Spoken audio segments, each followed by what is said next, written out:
Y hoy nos acompaña Marwan Soto Antaki, escritor, analista. ¿Cómo estás, Marwan? Querido Mario, muchas gracias. Oye, varios temas que revisar contigo. Yo quisiera empezar con el tema de las movilizaciones que tras el conflicto, el ataque que hemos estado analizando aquí con Mauricio Meshulam, ahora las movilizaciones en varias partes del mundo. Sí, a ver, ¿qué es lo que sucede cuando hablamos de Palestina e Israel? Sobre todo por la longevidad del conflicto. No solamente es lo que suceda en el territorio, sino las distintas reacciones alrededor. ¿Qué es lo que ha sucedido desde la incursión de Hamas?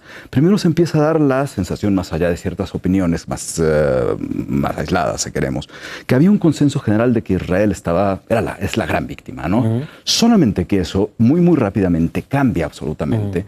En el momento en que la incursión, la respuesta con la práctica de castigo colectivo de Israel empieza a generar una crisis humanitaria que voltea la mirada pública, la mirada de la agenda pública. Y el tema de la crisis humanitaria se coloca en el centro. Se coloca en el centro, generando una serie de marchas en prácticamente todo el mundo. Hoy hay una incluso en México, en la Ciudad de México, hay en este momento uno, en la que se empieza a rechazar abiertamente el nivel de violencia y la incursión por parte del Estado de Israel con un gran conflicto. Se empiezan dentro de esas mismas marchas, y las vimos en Estados Unidos de forma muy amplia, ayer en Londres también de forma muy amplia, que empiezan a confundir, por un lado, las causas palestinas con las causas de los movimientos islamistas. Aunque la mayor parte de la gente trae las banderas palestinas, vemos por otro lado que hay algunas personas que traen la bandera de la Shahada, la que viene en la bandera de Arabia Saudita, uno de los credos del Islam, que ha sido usada por los grupos islamistas desde Qaeda, Hamas y demás. Entonces, en ese contexto, las protestas, por lo menos las de estas, empiezan a cobrar un tono antisemita preocupante, que se enfrentan a una respuesta que al menos en México también la veo muy preocupante, con una abierta islamofobia. Entonces, en el contexto de los tangentes del conflicto, vemos que hay un creciente auge de la islamofobia o del antisemitismo que eventualmente terminan por legitimar las violencias de los actores. A ver, déjame detenerme en varios de los puntos que acabas de poner. Uno, el tema de la emergencia humanitaria. Afortunadamente, creo que en las últimas 48 horas algo se ha empezado a mover. Más menos. A ver, ¿qué es lo que sucede? También ha habido muchísimos problemas con la información, y eso obviamente después de la explosión del hospital en Gaza resulta que se amplificó muchísimo más. Sí es cierto que en las últimas horas entraron 20 camiones de ayuda humanitaria, 20 camiones de 100 y cacho que están en espera de los 400 más o menos que entran en la misma ventana de tiempo. Por otro lado, se ha dicho mucho que es responsabilidad de Egipto por el control de la frontera. Sí, efectivamente, Egipto tiene... Porque entran por Egipto. Entran por Egipto, ¿no? Tienen el control de la frontera, pero todo lo que entra es supervisado por Israel, absolutamente todo. Después de la reunión de Biden con Netanyahu, se avisó que ya se entrarían, casi como una especie de concesión donde se iba a permitir este acceso. Solamente que eso se retrasó más de 24 horas porque justo Israel iba a checar cada uno de las cosas que se iban cargando. Entonces resulta que en términos informativos se dice, ya se abrió, bueno, se abrió, pero a un porcentaje realmente mínimo del necesario. Por otro lado, se empieza a decir que son unos los que controlan cuando sí controlan, pero la supervisión viene por parte del otro lado. Y por otro lado, lo que entra es realmente mínimo, no y para una población de desplazados... A ver, se está acabando el combustible, ya prácticamente se está acabando el combustible. Alrededor de 10 hospitales no tienen combustible para poder operar, no hay energía, sin energía la gente se muere.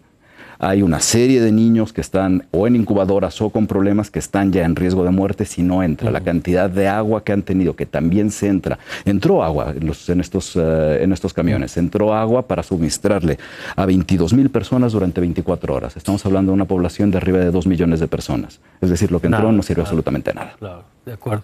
Ahora, eso es en la parte de la crisis humanitaria que va a seguir.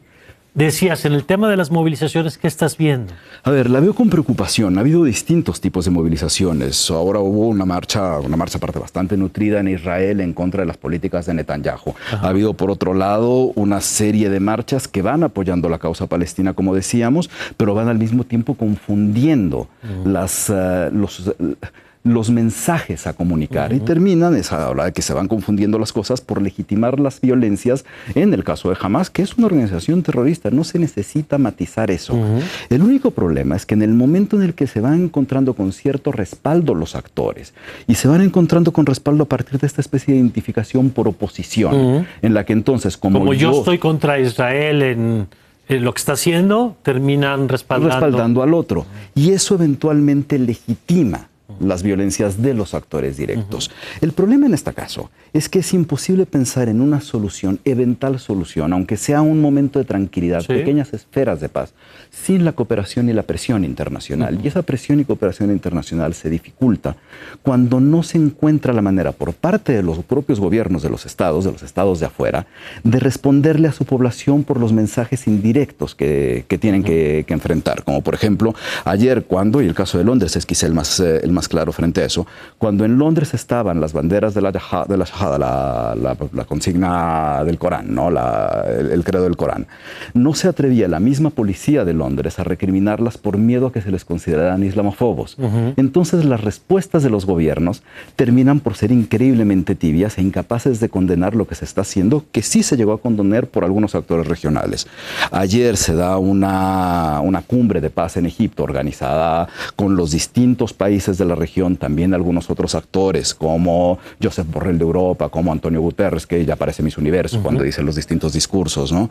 Pero que sí encontramos, por ejemplo, por parte del rey Abdullah, una clara condena en contra del actuar de Israel, que genera otra crisis humanitaria, diciendo no se puede responder a un crimen con otro crimen. No hay manera de hacer eso. Bueno, el problema es que mientras ese tipo de acciones se queden en lo regional y no encuentren su repercusión dentro de la arena un poco más amplia, sí hemos visto distintos actos de antisemitismo particularmente preocupantes, como por ejemplo el de Bruselas, donde se asesina a 2 ciudadanos a partir de que alguien dice representar el Daesh, el Estado Islámico, es decir, ya metemos otro actor que está en la confusión, y vemos otro tipo de expresiones como el asesinato de un niño de 6 años y acuchillamiento de su madre en Illinois por una actitud islamófoba. Entonces, si además tenemos que enfrentar la islamofobia y el antisemitismo, lo único que se está alimentando son las causas de Hamas y de Netanyahu. De acuerdo, pues es donde estamos parados hoy.